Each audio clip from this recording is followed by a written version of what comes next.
My wife's birthday party planner called. I've sent your wife's guest list to your email. When I opened it, I saw my wife's ex-husband's name and her ex-lover, who destroy my life. I said, cancel the entire birthday party. She gasped, but sir, you're not the celebrant dash. No, but I own the venue, the catering company, and the hotel chain she booked for guests. You know what they say about Tuesdays? They're the forgotten middle child of the work week. Nobody gets excited about Tuesday. It's not Monday with all that fresh start energy, and it sure as hell isn't Friday with the weekend dangling like a carrot. Tuesday just exists, doing its job without any fanfare. Kind of like me, I guess. My name is Rowan Ellison, and I'm 38 years old. Most people would probably describe me as successful, though I've never been one to throw that word around lightly. Success is subjective, right? But if we're talking numbers, then yeah, I've done all right for myself. I'm the CEO of Ellison Group, and before you start picturing some trust fund kid who inherited daddy's empire, let me set the record straight. I built this hospitality business from absolutely nothing. And when I say nothing, I mean I started with a beat-up taco truck that had more rust than paint and a dream that most people would have called delusional. That was 15 years ago. Now I've got hotels, restaurants, catering companies, and event venues scattered across the Pacific Northwest. But here's the thing about wealth, real wealth. It doesn't need to announce itself. I don't drive around in flashy cars or wear watches that cost more than most people's annual salary. I let others make their assumptions about who I am and what I'm worth. It's amazing how much you can learn about people when they underestimate you. This particular Tuesday morning started like any other. I was in my office on the 42nd floor of a Seattle high-rise, the kind of building where the elevator ride gives you enough time to review your entire life's choices. The view from up here is something else. You can see Elliott Bay stretching out like a gray-blue canvas, with the Olympic Mountains playing backdrop to the whole scene. On clear days, which are rarer than you'd think in Seattle, Mount Rainier shows up like it's posing for a postcard. I had my usual black coffee in hand. None of that fancy stuff with 17 syllables in its name, and I was doing what I do every morning, scanning reports. Revenue from the Portland location, occupancy rates at the Bellevue Hotel, customer satisfaction scores from the catering division. Numbers tell stories, and I've always been good at reading between the lines. The breakfast crowd at our downtown restaurant was up 12% from last month. The corporate retreat bookings were looking solid for the fall. Everything was running like a well-oiled machine, which is exactly how I like it. That's when my assistant, Patricia, buzzed me through the intercom. Patricia's been with me for about 6 years now, and she's got this way of managing my schedule that borders on psychic. She knows when I need to take calls and when I need to be left alone to think. She's probably in her 50s, efficient as hell, and has never once asked me for anything unreasonable. Good people are hard to find in this business. Mr. Ellison, her voice came through the speaker with that professional tone she uses when she's not sure how I'm going to react to something. I have someone online too, a party planner named Melody. She says it's about Mrs. Ellison's birthday celebration. I looked up from my laptop screen and raised an eyebrow. Alana's birthday. Right. Her 40th was coming up in a couple of weeks, and she'd been dropping hints about wanting something special. Not hints, actually. She'd been pretty direct about it. She wanted a big party, something memorable, with all the bells and whistles. The kind of event that gets talked about for months afterward. Now, I'm not the type of guy who makes a big deal about birthdays, but Alana is different. She loves celebrations, loves being the center of attention, loves having reasons to get dressed up and show off. And honestly, I don't mind indulging her. She's been through a lot over the years, and if throwing her a party makes her happy, then that's what we'll do. So yeah, I'd already taken care of everything. Quietly, behind the scenes, the way I prefer to handle things. I'd reached out to some connections, secured a venue, arranged for catering, the whole 9 yards. I wasn't looking for credit or recognition. I just wanted to make sure my wife had the birthday she'd been dreaming about. That's what husbands do, right? We take care of the people we love, even if they don't always notice the effort that goes into it. Put her through, I told Patricia, leaning back in my leather chair and taking another sip of coffee. I figured this would be a quick call, probably just some minor detail that needed approval, or maybe a question about dietary restrictions for the guests. Standard party planning stuff. I pressed the button to take the call and settled in. expecting nothing more complicated than a discussion about flower arrangements or menu options. Just another Tuesday morning conversation in what I thought was going to be just another business day. Sometimes life has a way of laughing at your expectations. The voice that came through my phone was sweet as honey, with just a hint of southern charm that made you want to trust her immediately. Melody sounded like the kind of person who probably grew up saying, "Yes, ma'am," and "No, sir," and actually meant it. Professional, but warm. The kind of party planner who remembers your anniversary and sends you a handwritten note afterward. "Mr. Ellison, thank you so much for taking my call," she said, and I could practically hear her smile through the phone. "I hope I'm not catching you at a bad time. I know you're a busy man." "No problem at all, Melody," I replied, minimizing the spreadsheet I'd been reviewing. "What can I do for you?" "Well, I just wanted to touch base about Mrs. Ellison's birthday celebration. Everything is moving along beautifully, by the way. The florals are going to be absolutely stunning. And the menu. Oh my goodness. Your wife has exquisite taste. I think this is going to be one of those parties people talk about for years." I found myself nodding even though she couldn't see me. That was Alana, all right. She did have incredible taste, I'll give her that. Whether it was picking out art for our house or choosing a restaurant for dinner, she had this instinct for quality that I'd always admired. It's one of the things that drew me to her in the first place. That confidence in knowing what she wanted and going after it. "I'm glad to hear everything's on track," I said, already reaching for my coffee cup. "What do you need from me?" "Oh, just a small thing really. I've put together the final guest list based on all of Mrs. Ellison's requests, and I wanted to run it by you before we send out the final confirmations. I know you like to stay on top of the details, and honestly, it's refreshing to work with someone who cares so much about making their spouse happy." I almost laughed at that.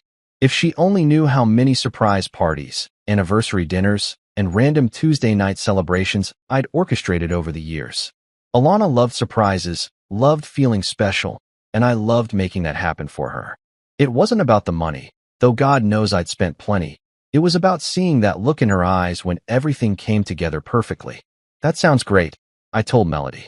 "Why don't you send it over, and I'll take a look." "Actually, I just emailed it to you about 5 minutes ago. Should be sitting in your inbox right now. I know you're probably swamped with emails, so I figured I'd call to make sure you saw it." I switched over to my email while keeping the phone pressed to my ear. Sure enough, there it was, Alana Ellison 40th birthday, final guest list for approval.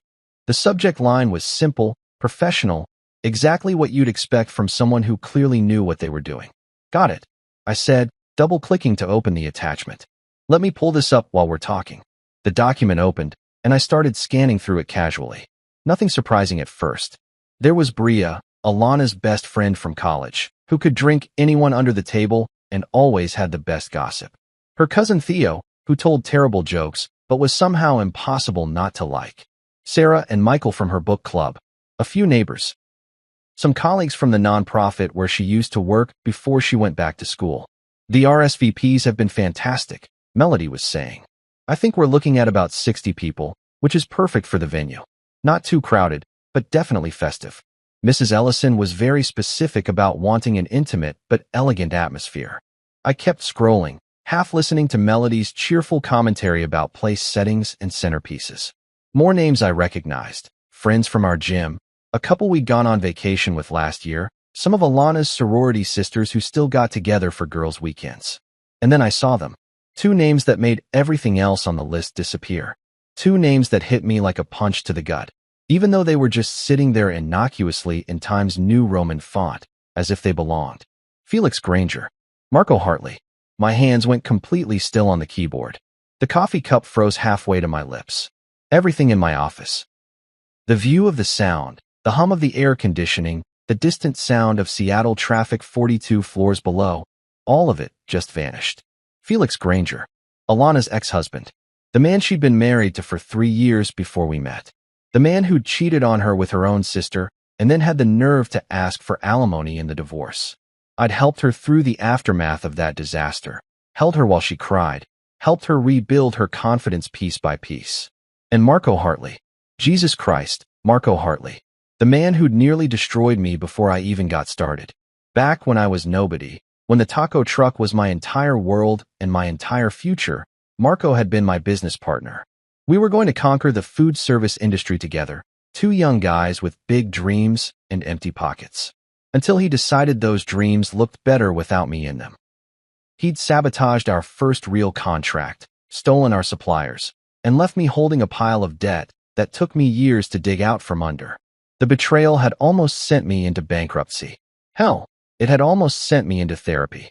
But instead, it made me stronger, smarter, more careful about who I trusted. It taught me that success wasn't just about having good ideas. It was about protecting yourself from people who would smile to your face while picking your pocket. And I think the champagne selection is going to be a real showstopper. Melody was still talking, her voice sounding like it was coming from underwater. Mrs. Ellison specifically requested the Dom Perignon, and honestly, for a milestone birthday like this, why not go all out, right? Why not go all out indeed? Apparently, my wife had decided to go all out by inviting the two men who'd caused me the most pain in my adult life to celebrate her birthday on my dime. The men who'd betrayed me, humiliated me, and left me to pick up the pieces were going to raise champagne glasses in my venue, eat food prepared by my caterers, and probably have a good laugh about old times. My throat felt like I'd swallowed sawdust. There had to be some mistake, some error in the guest list. Maybe these were different people with the same names. Maybe. But no, I knew it was them. Felix Granger wasn't exactly a common name, and there was only one Marco Hartley who would have any reason to be on a guest list compiled by my wife. Mr. Ellison? Melody's voice cut through my thoughts. Are you still there? Did the call drop? I cleared my throat, surprised by how normal my voice sounded when I finally spoke. I'm here. I'm looking at the list now. Wonderful. Any questions or concerns? I know it's a lot of people, but the venue can definitely handle it, and I think the mix is going to create such a lovely atmosphere. Questions? Yeah, I had a few questions. Like how long had Alana been planning this little surprise? Like when exactly had she decided that my feelings were optional? Like what the hell made her think I would bankroll a reunion with the men who tried to ruin my life? But instead of asking any of those questions, I found myself saying something else entirely. Cancel the entire party. The silence on the other end of the line was so complete, I thought the call actually had dropped this time. I'm sorry, Melody finally said, her voice smaller now, confused. I don't think I heard you correctly. Cancel it. I repeated, my voice calm and steady. The whole thing. The venue, the catering, everything. But sir, she stammered. I mean, with all due respect, you're not the celebrant. This is Mrs. Ellison's birthday party, and she's been so excited. No. I interrupted, and for the first time since I'd opened that email, I felt something other than shock. I felt clarity. But I own the venue, the catering company, and the hotel chain her guests are staying in. The silence stretched between Melody and me like a taut wire, and I could practically hear the gears turning in her head as she tried to process what I'd just told her. I didn't blame her for being confused. Hell, if I were in her shoes, I'd probably think I was dealing with some kind of control freak husband who'd lost his damn mind over a party guest list. But that's the thing about power, real power. It's invisible until you decide to use it. And most people have no idea how deep the rabbit hole goes until they're already falling down it. I'm sorry, Mr. Ellison, Melody said finally, and I could hear her shuffling papers on the other end of the line. I think there might be some confusion here. The venue we're using is the Riverside Estate, and according to my contracts, it's owned by Cascade Properties LLC. The catering is being handled by Artisan Events, and the hotel accommodations are at the Grandview Boutique Hotel. I've been working with all these vendors for months. I leaned back in my chair and looked out at the Seattle skyline, watching a ferry make its slow progress across Elliott Bay. Amazing how something so heavy could look so graceful on the water. Kind of like business deals, actually. The bigger they are, the smoother they should appear to move. Melody, I said, keeping my voice patient and level.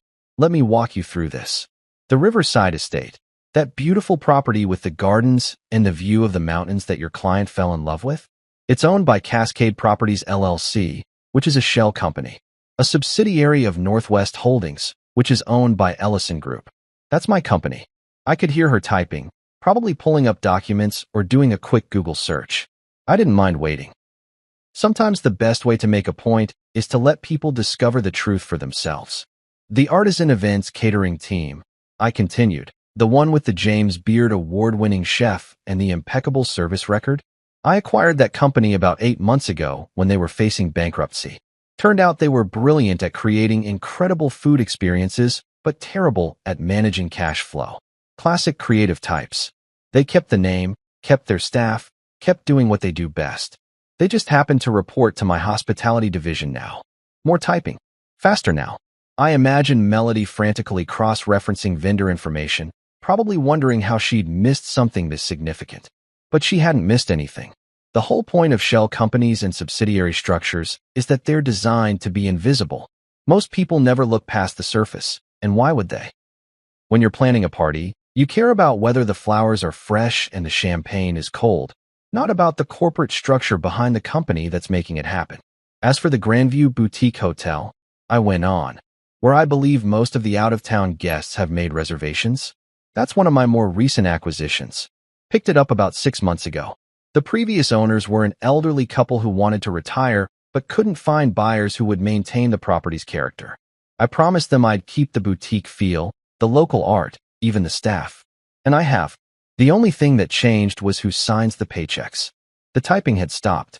Melody wasn't saying anything, but I could hear her breathing, so I knew she was still there, probably staring at her computer screen, watching her carefully planned event dissolve before her eyes. I understand this is a lot to process, I said, and I genuinely felt bad for her. None of this was Melody's fault. She was just doing her job, trying to create a beautiful experience for a client. She had no way of knowing that the client's husband owned half the vendors in the city, or that said husband was about to pull the rug out from under the whole operation. But Mr. Ellison, she said, and her voice had gotten smaller, more uncertain. This is your wife's 40th birthday party. I mean, surely you don't want to disappoint her over what? A guest list disagreement. A guest list disagreement. That's what she thought this was. Some petty marital spat about +1s or seating arrangements. If only it were that simple. Melody, let me ask you something, I said. If someone invited your worst enemy to your birthday party, someone who had tried to destroy your career, someone who had betrayed your trust in the most personal way possible, and then expected you to not only tolerate their presence, but actually pay for the privilege of hosting them, how would you feel? I don't understand. Are you saying there are people on the guest list who? I'm saying my wife invited 2 men who cost me years of my life and nearly destroyed my business before it even got started. Men who betrayed me, humiliated me, and left me to pick up the pieces. And she didn't just invite them. She expected me to fund their entertainment. I could hear Melody breathing heavily now, probably realizing that she'd stumbled into the middle of something much bigger and messier than a simple party planning gig. The thing is, I continued, Alana doesn't know about my ownership stakes in these companies. She never asked, and I never volunteered the information. She just saw what looked like the best vendors in the city and assumed they were independent contractors. She did her research, found companies with great reputations and stellar reviews, and hired them based on merit. Which, honestly, makes me proud of the businesses I've built. So she has no idea that you could actually cancel everything? None whatsoever. To her, I'm just her husband who happens to be successful enough to afford a nice party. She thinks the power in this situation belongs to the vendors, the venues, the service providers. She has no idea that the power belongs to me. Melody was quiet for a long moment, and I could practically hear her mind racing, trying to figure out how to salvage this situation. Mr. Ellison, she said finally, what if we could modify the guest list? Remove the people who are causing the problem? Would that be acceptable? I looked at the email again, at those 2 names that had started this whole 2 ghosts from my past that my wife had apparently decided to resurrect without bothering to ask how I felt about it. Melody, I said, the problem isn't just the guest list. The problem is that my wife thought it was okay to invite these people in the first place. The problem is that she made this decision without considering how it would affect me. And the problem is that she expected me to smile and write the checks while she entertained the men who tried to ruin my life. So what happens now? I looked out at the Seattle skyline again, at the city I'd conquered one deal at a time, one acquisition at a time. A city where I owned more than most people realized, where my influence extended further than anyone suspected. Now, I said, we find out what it really costs to disrespect someone who built your world. I was still on the phone with Melody, watching her mental gears grinding as she tried to figure out how to navigate this corporate minefield, when my phone buzzed with a text notification. The sound was innocuous enough, just that little ping that usually meant someone was asking what I wanted for lunch or reminding me about a dentist appointment. But something about the timing made my stomach clench.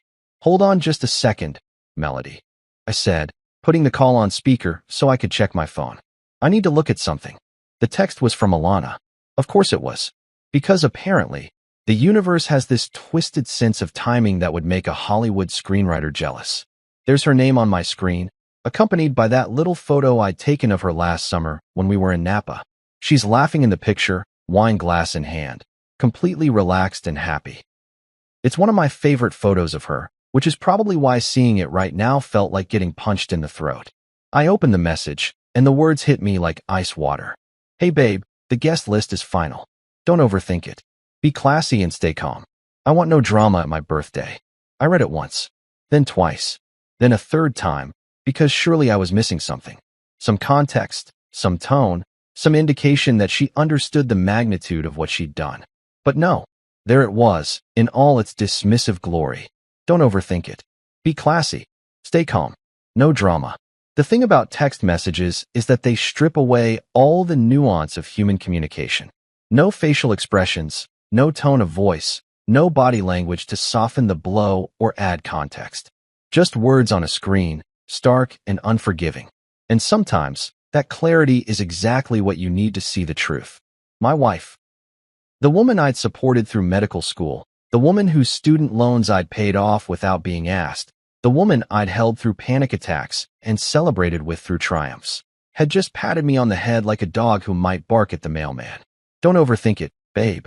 Just be a good boy and write the checks." "Mr. Ellison?" Melody's voice sounded tinny coming through the speakerphone. "Are you still there?" "I'm here," I said, but my voice sounded strange to my own ears. Distant, like it was coming from somewhere outside my body. I stared at that text message and felt something shift inside my chest.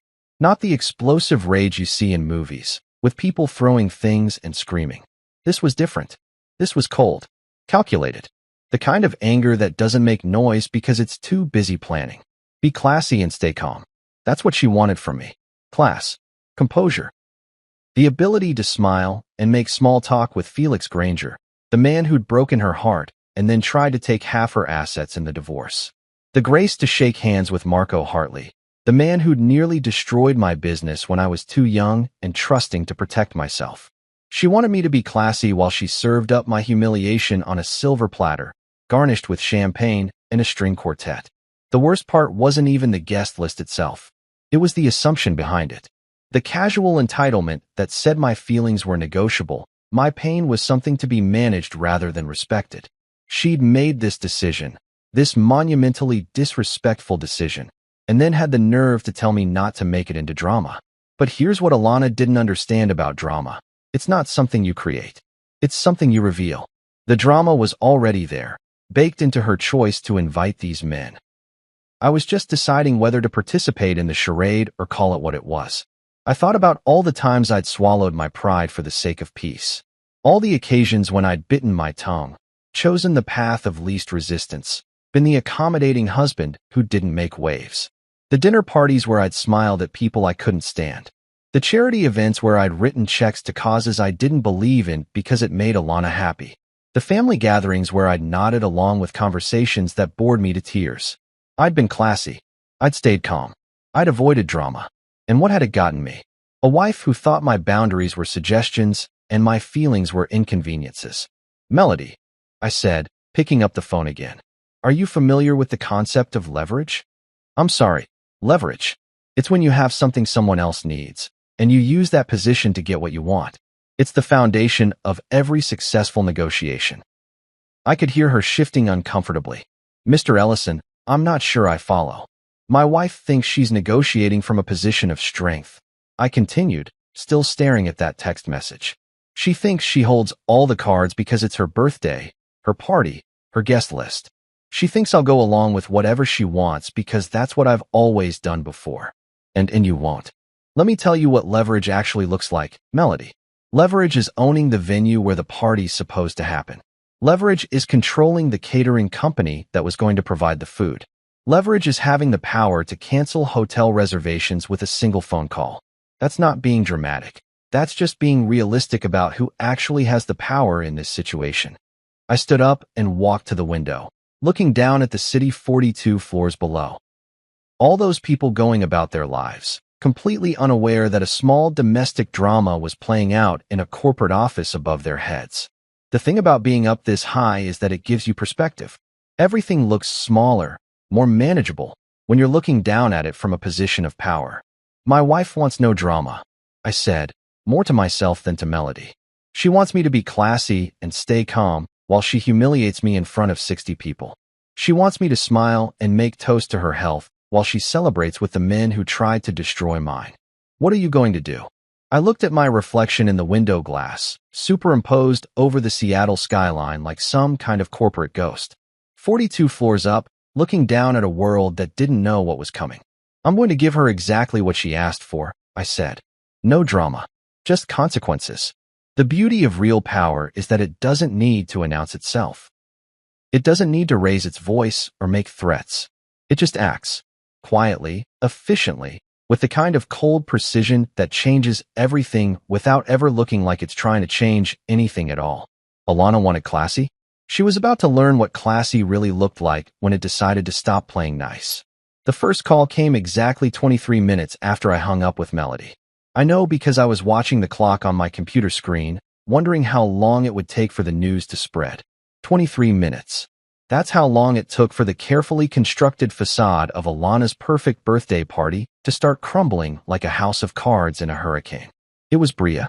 Bria Martinez had been Alana's best friend since their freshman year at University of Washington, and in all the years I'd known her, I'd never heard her sound anything less than completely confident. Bria was the kind of woman who could walk into a room full of strangers and leave with 3 new business contacts and 2 dinner invitations. She was loud, funny, fiercely loyal, and absolutely ruthless when it came to protecting the people she cared about. Which is why hearing her voice crack with panic was so damn satisfying. Rowan, she said without any preamble, what the hell is going on? I just got a call from some party planners saying the venue is canceled. Please tell me this is some kind of miscommunication. I leaned back in my chair and let the silence stretch for a few seconds, the way I do in business negotiations when I want the other person to start talking first. Silence makes people nervous, and nervous people reveal more than they intend to. No miscommunication, I said finally, keeping my voice neutral. The party's canceled. But why? Alana's been planning this for months. Do you have any idea how excited she is? How much this means to her? That's the thing about Alana's friends. They genuinely care about her. They're not just fair-weather companions or social climbers looking for networking opportunities. They actually want her to be happy, which would normally make me like them more. But right now, their loyalty to her felt like an accusation. I'm sure she is excited, I said. Unfortunately, she made some interesting choices about the guest list. The guest list? Rowan, what are you talking about? Of course Bria didn't know. Why would she? Alana probably hadn't bothered to mention that she'd invited Felix and Marco to the party. Why would she? It's not like their presence would affect anyone else's good time. It was just her husband who would have to grin and bear it while his wife's ex-husband and his former business partner made themselves comfortable in venues he owned. Ask your friend, I told Bria. I'm sure she'll explain everything. The line went quiet for a moment, and I could practically hear Bria's brain working, trying to piece together what could have gone so wrong that I would cancel my own wife's birthday party. Rowan, she said, and her voice had shifted into that careful tone people use when they think they're dealing with someone who might be having a breakdown. I know you and Alana have your issues, but this seems pretty extreme. Can't you guys work this out after the party? Don't ruin her birthday over some marriage counseling bullshit. Marriage counseling bullshit. That's what she thought this was. Some petty domestic dispute that I was blowing out of proportion because I couldn't handle my emotions like a grown man. The assumption stung, but it also clarified something for me. Everyone was going to assume I was being unreasonable. Everyone was going to take Alana's side because they didn't know the whole story. The party's canceled, Bria, I repeated. That's final. She hung up without saying goodbye. The second call came 15 minutes later. Theo, Alana's cousin.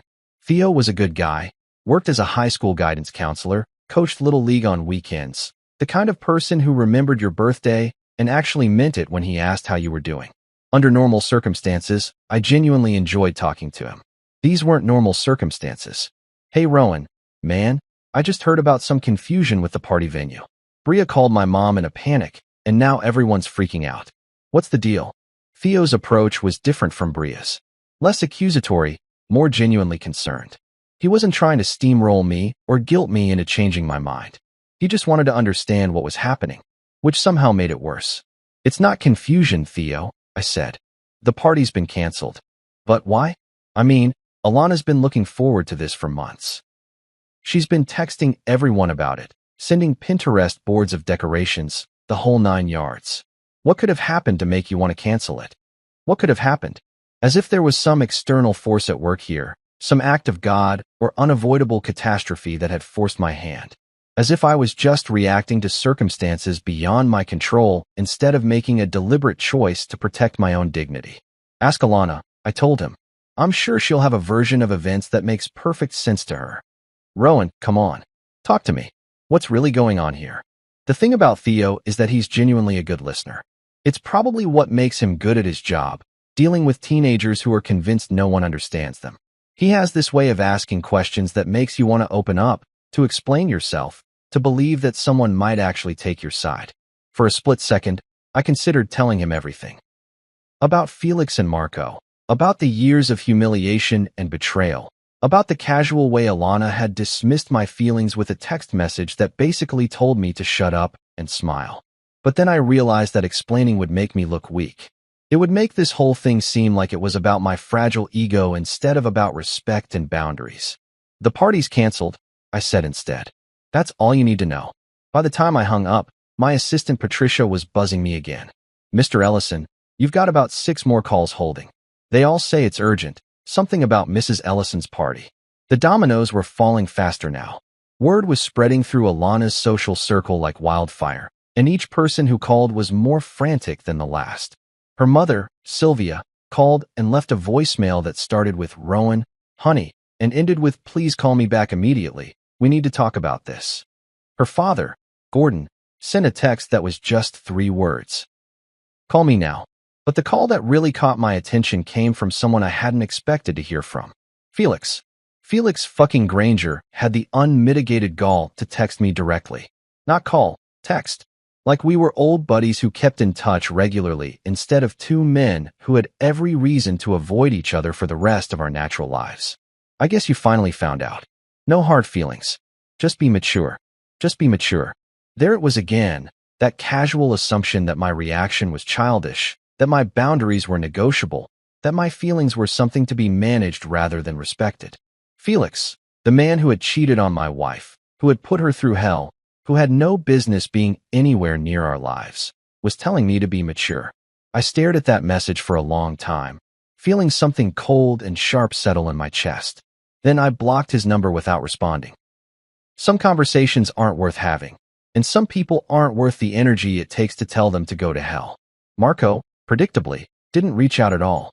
He never had the spine for direct confrontation, which is probably why he'd chosen sabotage over honest competition all those years ago. But his silence spoke volumes. He knew exactly why he wasn't welcome, and he was smart enough not to poke the bear. But Alana? Alana called. Twice. Both calls went straight to voicemail, because I wasn't ready to have that conversation yet. Then came the texts. Rowan, what did you do? You're embarrassing me. Not I'm sorry. Not can we talk about this? Not I didn't realize how this would affect you. Just accusation and indignation, as if I was the one who had crossed a line, as if I was the one who should be embarrassed. My phone had been ringing nonstop for the better part of 2 hours, and I'd stopped answering after the 15th call from someone demanding to know what was wrong with me. Let them panic. Let them scramble. Let them finally understand that actions have consequences, even when you're used to getting your way. I was reviewing quarterly projections from my Portland hotel when Patricia buzzed me again. This time, her voice carried a note of genuine concern that cut through her usual professional composure. Mr. Ellison, I have Melody on line 3 again. She says it's urgent, and honestly, sir, she sounds pretty desperate. I glanced at the clock. 4:30 in the afternoon. The party was supposed to be this Saturday, Exactly 9 days away. In the event planning world, 9 days might as well be 9 minutes. Every vendor, every detail, every moving piece of a 60-person celebration had been meticulously coordinated, and I'd just blown it all to hell with a single phone call. Put her through, I said, curious to see how this was going to play out. Melody's voice was strained when she came on the line, like someone who'd been making frantic phone calls for hours and was running out of options. Which, knowing what I knew about the vendor landscape in Seattle, was probably exactly the case. Mr. Ellison, thank you for taking my call. I've been working the phones all afternoon, and I have to be honest with you. We're in serious trouble here. How so? There's nowhere else available. I've called every venue within a 50-mile radius that could handle a party this size, and they're all booked solid. The Fairmont, the Four Seasons, the historic ballrooms downtown, everything's taken. And that's just the venues. The catering situation is even worse. I leaned back in my chair, unsurprised but mildly interested in hearing the full scope of the disaster. When you control as much of the hospitality market as I do, sudden cancellations tend to create ripple effects that are hard to contain. What about the catering? I asked. Every decent caterer in the city is either already booked for that weekend or they're part of your network. The independent operations that are available, well, let's just say they're not exactly up to the standards Mrs. Ellison was expecting. We're talking about people who usually handle office lunch meetings and high school graduations. There was a pause, and I could hear papers shuffling on her end. Probably a list of increasingly desperate alternatives that she knew wouldn't work. And the hotels? That's the worst part. All the decent accommodations are either full or they're properties you own. I've got people calling me asking if they should book rooms in Tacoma or drive up from Portland, but honestly, Mr. Ellison, this is turning into a nightmare. Mrs. Ellison's guests are confused, her family is upset, and I'm starting to look like the most incompetent party planner in the Pacific Northwest. I almost felt bad for her. Almost. Melody was collateral damage in a war she hadn't signed up for, a professional doing her job who'd gotten caught in the crossfire of my marriage. But feeling bad for her didn't change the fundamental equation. My wife had disrespected me, and now everyone was learning what that actually cost. I understand your position, Melody, I said, and I meant it. But I'm not running a charity here. If Mrs. Ellison wants to have her party, she's going to have to meet my terms. What terms? This was the moment I'd been building toward all afternoon. The point where I stopped being the accommodating husband who swallowed his pride and started being the businessman who understood leverage. I'll give you one venue, I said slowly, making sure she understood that this was a negotiation, not a capitulation. The Riverside estate can be available, but only for a smaller event. 30 guests maximum, not 60. One menu option, not the elaborate multi-course affair your client was planning. 30. That's her problem to solve, not mine. But if she wants to use my venue, those are the parameters. I could hear Melody breathing heavily, probably calculating whether this compromise was better than complete disaster. For a party planner, having to tell a client that their guest list needed to be cut in half was professional humiliation. But having to tell them there was no party at all was career suicide. Is that your only condition? No. I let that word hang in the air for a moment, giving it weight. There are two other requirements that are non-negotiable. What are they? First, I want a public apology from Mrs. Ellison during the toast. She will stand up in front of whatever guests remain and acknowledge that she disrespected me and my feelings. She will admit that she made decisions about this event without considering their impact on our marriage. The silence on Melody's end was so complete, I thought the call had dropped. Mr. Ellison, she said finally, I'm not sure I can ask a client to apologize at her own birthday party. That's incredibly personal. Everything about this situation is personal, Melody. My wife made it personal when she decided my boundaries were optional. If she wants me to fund her celebration, she can publicly acknowledge what she did wrong. And the second condition? Payment of $100,000. Cash. Upfront.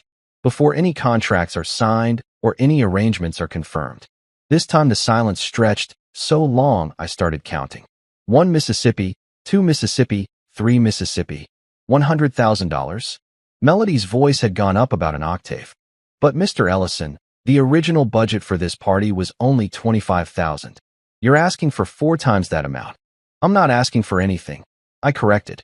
I'm stating the price of doing business with someone who tried to humiliate me. 25,000 was the cost when I thought I was planning a birthday party for my wife. 100,000 is the cost of rebuilding something after your client tried to destroy it. I could hear her scribbling notes, probably trying to figure out how to present this ultimatum to Alana in a way that didn't make her sound like a complete failure as a party planner. Melody, I said, softening my tone slightly. I know this isn't what you signed up for. You're caught in the middle of something that has nothing to do with your professional competence. But these are my terms. Half the guest list, a public apology, and $100,000. If Mrs. Ellison agrees to all three, she can have her party. And if she doesn't? I looked out at the Seattle skyline, at the city where I'd built an empire one deal at a time, one acquisition at a time. A city where my influence extended further than most people realized, where my power was measured not in what I said, but in what I controlled. Then she can explain to 60 disappointed guests why her 40th birthday celebration turned into a lesson about the cost of disrespect. There was another long pause, and when Melody spoke again, her voice was small and defeated. I'll present your terms to Mrs. Ellison. You do that, I said. And Melody, you might want to suggest she move quickly. I have other ways to spend my money, and my patience isn't unlimited. After I hung up, I sat in my office watching the afternoon light fade over Elliott Bay. In a few hours, Melody would be having the most uncomfortable conversation of her professional career. Shortly after that, Alana would be learning that actions have consequences, even when you're used to getting your way. Especially then.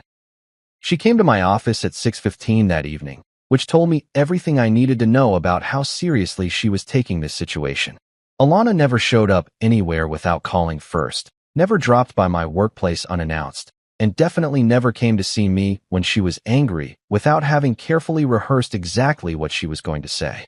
But here she was, 45 minutes after my assistant had officially gone home for the day, striding through my office door like she owned the place. She looked absolutely stunning, which was both typical and infuriating. Alana had this gift for looking effortlessly put together even when her world was falling apart. She was wearing a charcoal gray dress that probably cost more than most people's monthly rent, designer heels that added 3 inches to her height, and a pearl necklace I'd given her for our 3rd anniversary. Her dark hair was pulled back in that sleek chignon she favored for important meetings, and her makeup was flawless despite the fact that she'd probably been crying for the last 2 hours. You bastard, she said without preamble, slamming my office door hard enough to rattle the framed photos on my bookshelf. Do you have any idea what you've done? I looked up from my laptop, where I'd been pretending to review some contracts while actually watching the elevator bank through my glass office walls, waiting for her to arrive. I'd known she would come. The only question had been how long it would take her to work up the courage. I canceled the party, I said mildly, leaning back in my chair. I'm pretty sure that's not a capital offense in Washington state. Don't. Her voice was sharp, cutting. Don't you dare act like this is some casual business decision. You humiliated me, Rowan. You humiliated me in front of my friends, my family, everyone who matters to me. She moved closer to my desk, and I could see the fury radiating off her like heat. Alana angry was something to behold. All controlled elegance with fire underneath, like a perfectly maintained facade hiding a raging inferno. Under different circumstances, I might have found it attractive. Right now, it just pissed me off. I humiliated you, I asked, closing my laptop and giving her my full attention. That's interesting, because from where I'm sitting, it looks like you humiliated yourself when you decided to invite Felix and Marco to a party I was funding. She had the grace to flinch at that, which told me she'd been hoping I wouldn't mention them directly. Maybe she'd been planning to gaslight me, to make this whole thing about my overreaction rather than her spectacular breach of trust. They're just names on a list, Rowan. Just people I used to know. You're acting like I invited them to move in with us. Just people you used to know. I stood up, moving around my desk so there was nothing between us. Felix isn't just someone you used to know, Alana. He's your ex-husband. The man who cheated on you with your sister. The man who tried to take half your assets in the divorce. The man I held you while you cried over for months. That was years ago. And Marco isn't just someone I used to know either. He's the man who sabotaged my first business, who stole my suppliers, who nearly bankrupted me before I was smart enough to protect myself. The man who cost me 2 years of my life and almost destroyed my career before it started. She crossed her arms, a defensive gesture that told me she knew she was on shaky ground, but wasn't ready to concede anything. You're being vindictive, she said, but her voice had lost some of its edge. This is about revenge, not about the party. No, this is about respect. Something you apparently forgot I deserve. That's when her parents arrived. I heard them before I saw them. Gordon's voice in the outer office, talking to building security, explaining that they needed to see me immediately. Then Sylvia's higher-pitched tones, probably apologizing to whoever was unlucky enough to be working late on the 42nd floor. Alana's shoulders sagged when she heard them, and for the first time since she'd walked into my office, she looked less like an avenging angel and more like a woman who was in over her head. You called your parents? I asked. They called me, she said quietly. After Bria called them. After Theo called them. After everyone in my family started asking why my birthday party had been canceled, and I had to explain that my husband had lost his mind. The knock on my office door was polite but insistent. I walked over and opened it to find Gordon and Sylvia Blackwood standing in the hallway, both of them looking like they'd aged about 5 years in the last few hours. Gordon was a distinguished man in his early 70s, the kind of guy who'd built a successful law practice through careful networking and impeccable reputation management. He was used to solving problems through negotiation and compromise, used to finding middle ground that everyone could live with. Sylvia was more direct, a former high school principal who'd spent 30 years dealing with teenagers and their drama. Between the two of them, they'd probably handled their share of family crises. But they'd never dealt with anything quite like this. Rowan, Gordon said, extending his hand like we were meeting for the first time. Thank you for seeing us. I know it's late. Gordon, Sylvia. I shook his hand and nodded to her. Come in. Though I should warn you, your daughter and I were in the middle of what you might call a frank discussion. Sylvia's eyes went immediately to Alana, taking in the rigid posture and carefully controlled expression. Sweetheart, are you all right? I'm fine, Mom, Alana said, but her voice was strained. Rowan was just explaining why he thinks destroying my birthday party was a reasonable response to a guest list he didn't approve of. That's not what happened, I said calmly. And you know it. Gordon cleared his throat, the way he probably did in tense client meetings when he needed to redirect the conversation. Rowan, I'm sure there's been some kind of misunderstanding here. Surely we can work something out that makes everyone happy. Actually, I said, moving back behind my desk and sitting down, I've already proposed a solution. Your daughter just doesn't like the terms. What terms? Sylvia asked, looking between Alana and me like she was trying to referee a tennis match. I looked at Alana, giving her the opportunity to explain. When she didn't speak, I did it for her. 30 guests instead of 60. A public apology during the toast. And payment of $100,000. The silence that followed was so complete I could hear the air conditioning humming. $100,000? Gordon's voice was carefully neutral, but I could see him calculating, probably trying to figure out if this was some kind of negotiating tactic. That's 4 times what the original party was supposed to cost, Sylvia added, her principal instincts kicking in. She probably dealt with plenty of unreasonable demands from angry parents over the years. The original party was planned in good faith, I said. This party is being planned to repair the damage your daughter did to our marriage. Different circumstances, different price. Gordon pulled out his checkbook. I watched him write out the check with the kind of grim determination you see from people who've decided that money is the easiest way to solve a problem. His handwriting was careful, precise, the penmanship of someone who'd signed a lot of important documents over the years. When he handed it to me, I looked at the amount. $100,000, written out in his careful script. There, he said. Now can we please put this behind us and move forward like adults? I folded the check and put it in my shirt pocket. That takes care of the money. But there are still 2 other conditions. Alana finally spoke up. I'm not apologizing at my own birthday party, Rowan. That's humiliating. More humiliating than inviting my enemies to celebrate on my dime. She looked at her parents, probably hoping they would support her position. But Gordon and Sylvia had the look of people who were beginning to understand that their daughter might have been more in the wrong than they'd initially realized. Alana, Sylvia said gently, maybe an apology isn't such a bad idea. If you hurt Rowan's feelings. I didn't mean to hurt anyone's feelings. I just wanted to have a nice party. By inviting Felix Granger, I said quietly, and Marco Hartley. The recognition dawned on both her parents' faces simultaneously. They knew these names. They knew what these men had done to their daughter and, by extension, to me. "Oh, sweetheart," Sylvia whispered. "You didn't." Alana's face crumpled, and for the first time since this whole mess started, she looked like she might actually understand what she'd done. But understanding and accepting responsibility are two different things. "You've changed," she said, looking at me with something that might have been disappointment. "You used to be understanding. You used to be forgiving." I looked at her for a long moment, taking in the woman I'd married, the woman I'd supported through medical school, the woman whose debt I'd paid and whose dreams I'd funded, the woman who'd just discovered that forgiveness has limits. "No," I said quietly. "I just stopped pretending to be small." The check cleared on Friday morning. $100,000, drawn from Gordon and Sylvia's joint account, because apparently my in-laws had decided this was a problem that money could solve. They weren't wrong, exactly, but they weren't right either. The money wasn't the point. It was just the price of admission to a lesson about consequences. Saturday evening arrived with the kind of crisp October air that makes Seattle feel like a postcard. The Riverside estate looked exactly as beautiful as it always did, with the gardens bathed in golden hour light and the mountains providing their usual dramatic backdrop. Melody had outdone herself with the reduced setup, elegant, intimate, controlled. 30 carefully selected guests instead of 60 desperate ones.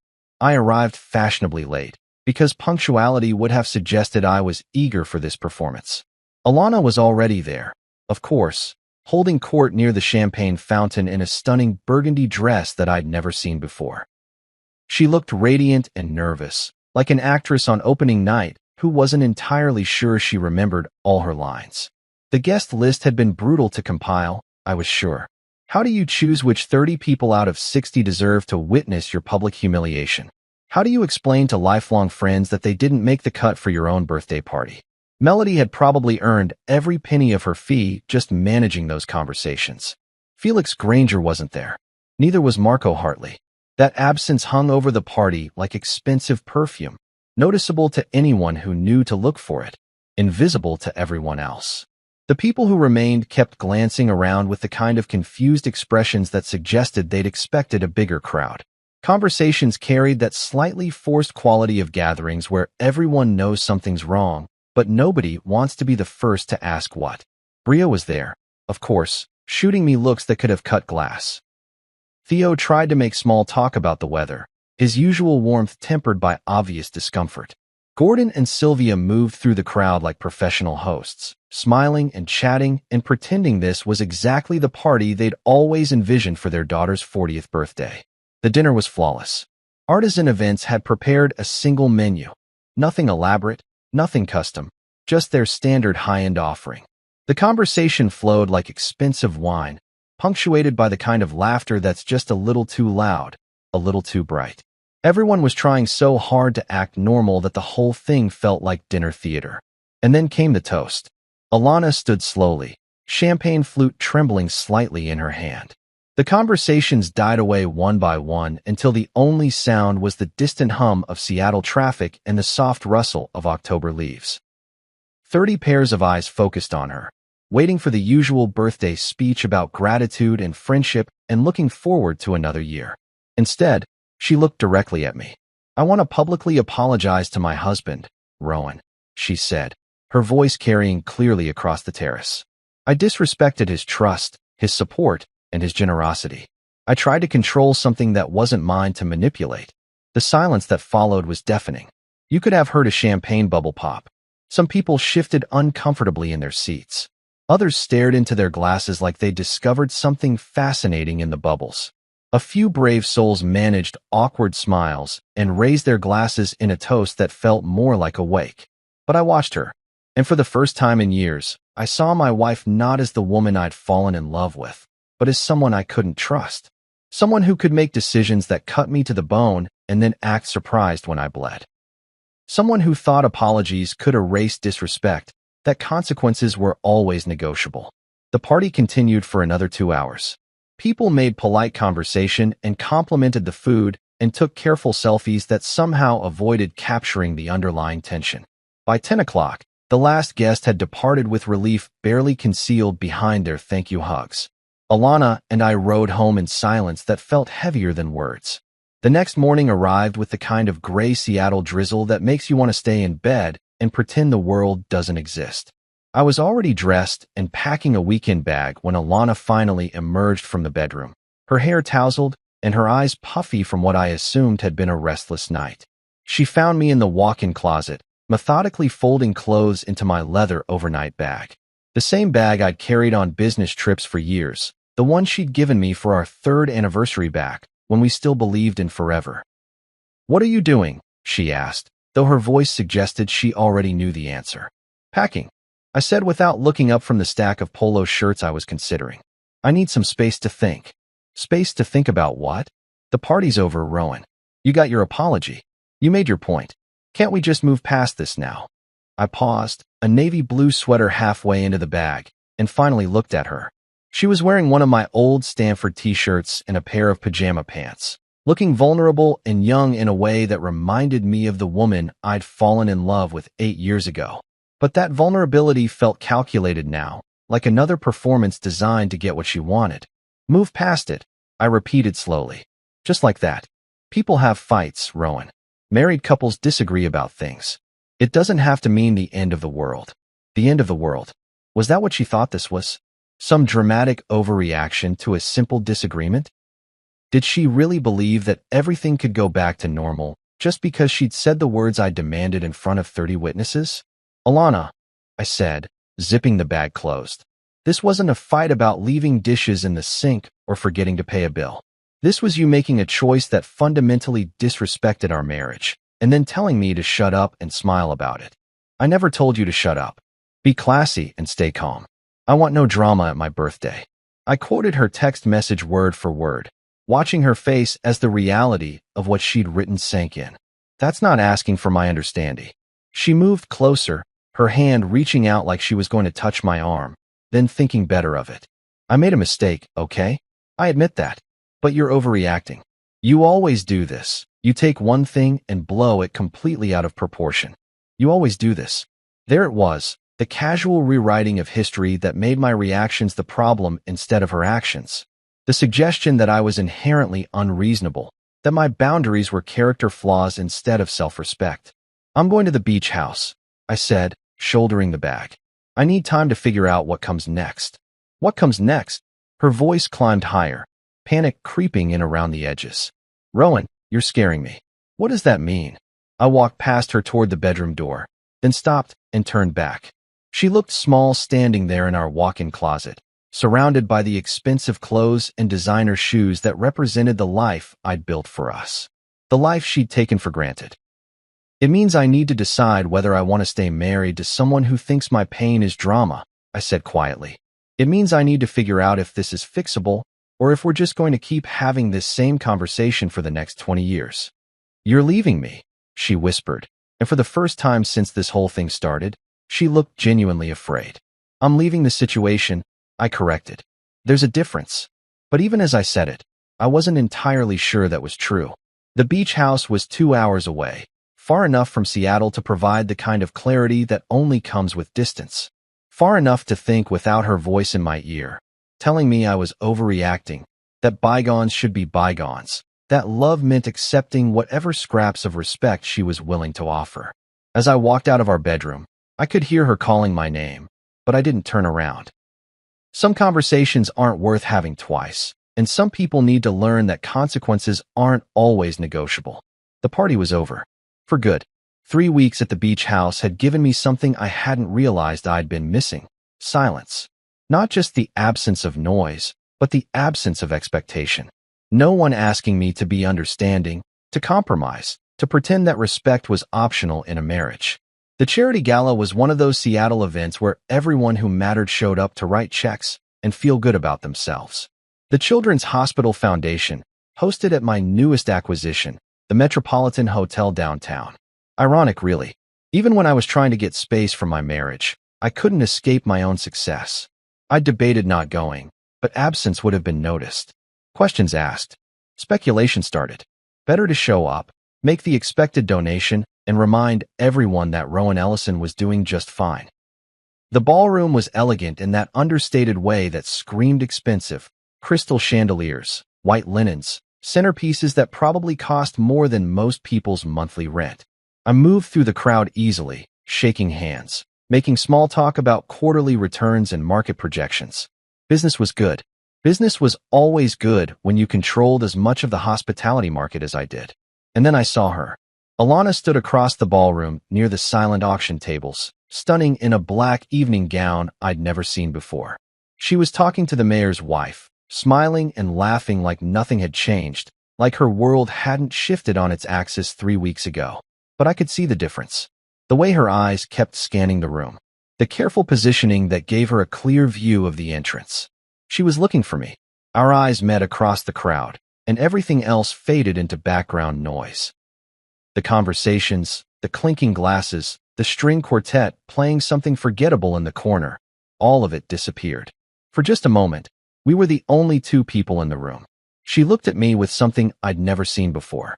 Not anger, not defiance, not that casual dismissal I'd grown so tired of. This was different. This was longing, regret, the kind of raw emotion that can't be manufactured or performed. She took a half step in my direction, then stopped, waiting for some signal from me, some indication that the distance between us could be crossed, that forgiveness was possible, that we could find our way back to each other. I looked at her for a long moment. This woman who had been my world for 8 years. The woman whose dreams I'd funded, whose debts I'd cleared, whose happiness I'd prioritized over my own peace. The woman who thought my boundaries were suggestions and my feelings were drama. Then I turned and walked away. Later that night, alone in my downtown penthouse, I sent her one final text. The party's over. For good. She didn't reply, and that silence was louder than any apology she could have offered.